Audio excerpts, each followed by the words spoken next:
কেমন আছেন আপনারা সবাই? আশা করি সবাই ভালো আছেন। আজকে আমি একটা টিউটোরিয়াল দিব, সেটা হচ্ছে যে আপনাদের কিভাবে আপনারা ক্রিকেট লাইভ দেখবেন বাংলাদেশের জি টিভিতে। তো অনেকেরা অনেক সফটওয়্যার ডাউনলোড করে, ওইখানে খেলা চললেই তো ওইটা আপনার সফটওয়্যারটা চলে যায়, চ্যানেলটা চলে যায়। তো আজকে আমি এমন একটা সফটওয়্যার দিয়ে আপনাদেরকে দেখাবো যে সেটাতে আপনি সরাসরি খেলা দেখতে পারবেন জি টিভিতে। তো চলুন যাওয়া যাক। প্রথমে আমাদের দেখতে হবে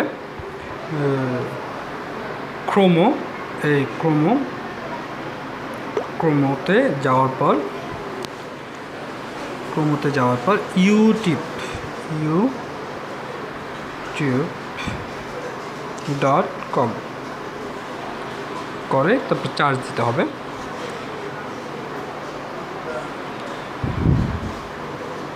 তো একটু অপেক্ষা করেন, আসতেছে। তো এই যে এইখানে দেখেন, এখানে জিটিভি লাইভ চলে আসছে অলরেডি আমার কাছে। এই যে জিটিভি লাইভ। তো আপনাদের যদি না থাকে তখন আপনাকে কি করতে হবে, এখানে গিয়ে চার্জে গিয়ে জিটিভি লাইভ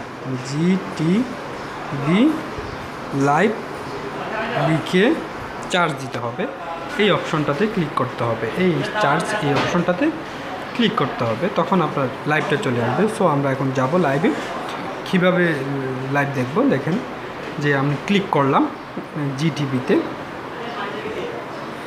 ওয়েট করেন, নেটের একটু স্লো কারণে হচ্ছে না, অপেক্ষা করতে হবে।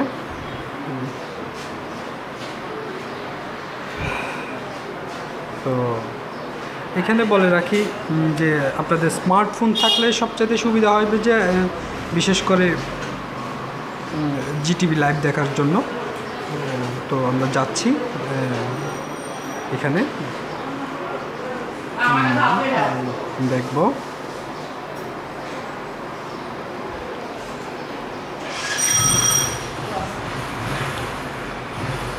এই যে নেট স্লোর কারণে অবশ্যই একটু আমার এখানে বাফারিং চলতেছে। এখন আমাদের আজকের খেলার স্কোর এটা আমি দেখব একদম ক্লিয়ারলি, আপনি এইচডি ভার্সনে দেখতে পারবেন টিভিটা, চ্যানেলটা।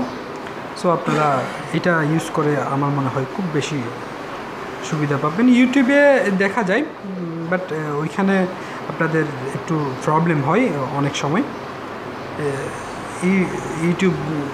ডাইরেক্ট ইউটিউবে অবশ্যই এইটা একটু প্রবলেম করে, তবে এইখানে সবচাইতে আমার মনে হয় একদম ক্লিয়ারলি আপনি দেখতে পারেন, একদম ক্লিয়ারলি। সো আমরা এটা দেখে আপনাদের অনেক উপকৃত হব। ভালো থাকবেন ইনশাআল্লাহ। আসসালামু আলাইকুম।